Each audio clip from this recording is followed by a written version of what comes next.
नाशिक स्थानिक स्वराज्य संस्था विधान परिषदेची निवडणूक उद्या 18 जून रोजी पार पडणार आहेत. आपण बघितलं तर येवला येथे देखील मतदान केंद्र असून या ठिकाणीची जी तयारी आहे ती परिपूर्ण झालेली आहे. आपण बघितलं तर या ठिकाणी येवला, नांदगाव, मनमाड येथील नगरसेवक आपला मतदानाचा हक्क बजावणार आहेत.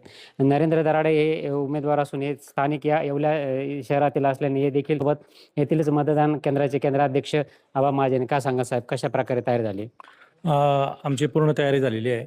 18 तारखेला सकाळी 8 ते 4 या दरम्यान होणार आहे आणि या ठिकाणी येवलासोबतच येवला, नांदगाव आणि मनमाड येथील नगरसेवकांचं मतदान येवलाच या ठिकाणी होणार आहे. किती मतदार आहे? 88 मतदार आहेत आणि आमचं 3 कर्मचाऱ्यांचं पथक आहे आणि पुरेसा पोलीस बंदोबस्त देखील या ठिकाणी ठेवण्यात आलेला आहे.